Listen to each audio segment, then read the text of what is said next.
Icon star Allu Arjun గారు నటించిన 'Pushpa the rule' movie ఈ నెల 5th అయితే రిలీజ్ అయింది. యాక్చువల్‌గా 5th కాదు, జనరల్‌గా చెప్పుకుంటే 4th నైట్‌న మూవీ అయితే రిలీజ్ అయింది. సో వరల్డ్ వైడ్‌గా మనకి 12,000+ థియేటర్స్‌లో అయితే రిలీజ్ అయిన విషయం తెలిసిందే కదా.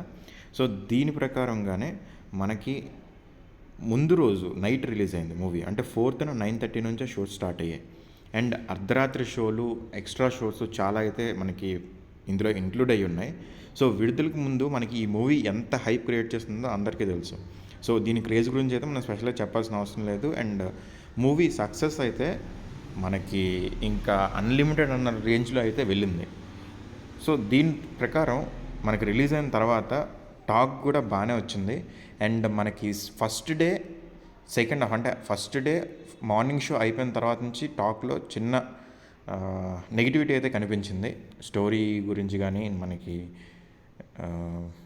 ఓవరాల్గా మూవీ లెంత్ గురించి కానీ. బట్ ఓవరాల్గా అయితే మాత్రం మనకి జాతర ఎపిసోడ్స్ అండ్ క్లైమాక్స్ సీన్స్ అయితే చాలా హైలైట్ అయ్యాయి మూవీలో. అండ్ అల్లు అర్జున్ గారి యాక్టింగ్ కూడా నెక్స్ట్ లెవెల్ అన్న విధంగా అయితే మనకు అందరూ చెప్తున్నారు. సో ఇదంతా అయిపోయింది. సో పుష్ప 2 మనకి డే 1 294 crores అని చెప్పి ఆల్ టైమ్ రికార్డ్ అని చెప్పి అయితే పోస్టర్ని అయితే రిలీజ్ చేశారు. So all time record 294 crores బాగానే ఉంది. But December 4th and December 5th కలిపి 1 డే కింద ఎలా క్యాలిక్యులేట్ చేస్తారు? అండ్ ఎక్స్ట్రాగా మనకు చాలా షోస్ అయితే పడ్డాయి. సో అన్నిటినీ కలిపి మనకి 294 crores అయితే వచ్చాయి. అండ్ ఇలాగే దీంతోపాటు మనకి డిస్ట్రిక్ట్ వైజ్ చూసుకున్నా కూడా మనకి మార్నింగ్ అంటే ఏదైతే ఫోర్త్న పడిన షో అయితే ఉన్నాయో దానికి సంబంధించిన షేర్ చాలా హెవీగా ఉంది. అండ్ దాని తర్వాత డే 1కి వచ్చేసరికి షేర్స్ అయితే చాలా వరకు తగ్గిపోయాయి. అండ్ ఇప్పుడు చూస్తున్నట్లయితే ఇది ఒక డ్రాస్టిక్ ఫాల్ కింద అయితే కనిపిస్తుంది. ఎందుకంటే థర్డ్ డేకి మూవీ మీరు ఆన్లైన్ బుకింగ్స్ చూస్తున్నట్లయితే చాలా వరకు సింగిల్ స్క్రీన్స్ కానీ మల్టీప్లెక్స్ కానీ 50% ఆక్యుపెన్సీ అయితే చూపిస్తుంది. సో చాలా వరకు అయితే గ్రీన్గానే కనిపిస్తున్నాయి. అండ్ హిందీ బెల్ట్లో 72 crores వచ్చాయని చెప్తున్నారు. అండ్ నైజాంలో 30 crores అయితే ఆల్ టైమ్ రికార్డ్ అయితే చెప్పారు. సో ఈ రెండు కలిపి మనకు 100 crores అయిపోయాయి. And AP, Kerala, Karnataka, Tamil Nadu, rest of India, overseas అన్నీ కలిపి మనకి 194 crores వచ్చినట్లు. అంటే ఇక్కడ 100 తీసేస్తే. సో ఓవర్సీస్లో ప్రీ సేల్స్లోనే 100 crores వచ్చిందని అయితే చెప్పారు. సో ఇక్కడ 100, అక్కడ 100, 200 ఇక్కడే అయిపోయింది. అండ్ 94 crores మిగిలిన ఏరియాస్ నుంచి వచ్చినట్లయితే మనకి అనుకోవచ్చు. సో ఇదంతా చూసినా కూడా మనకు ఒక ఎగ్జాక్ట్ ఫిగర్ కానీ పర్ఫెక్ట్ రేంజ్లో అయితే ఎగ్జాక్ట్ ఫిగర్స్ అయితే చెప్పినట్లుగా అనిపించట్లేదు.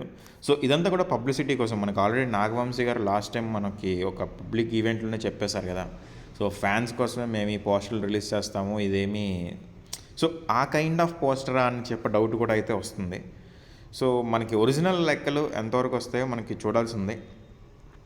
సో పుష్ప 2 కలెక్షన్స్ పరంగా అయితే మాత్రం ట్రాలింగ్ అయితే స్టార్ట్ అయింది.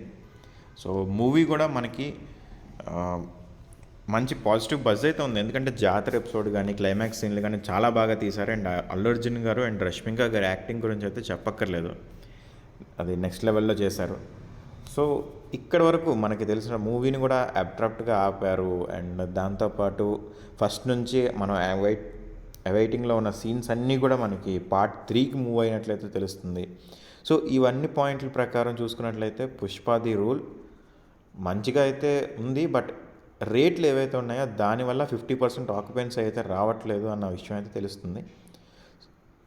సో చూద్దాం వీకెండ్ కంప్లీట్ అయ్యేసరికి మూవీ ఎంతవరకు హోల్డ్ చేస్తుంది, ఎంత పర్సంటేజ్ ఆఫ్ షేర్ని అయితే కలెక్ట్ చేస్తుంది అనేది మనం చూడాల్సి ఉంది. మీకు ఏమనిపించింది కమెంట్ అయితే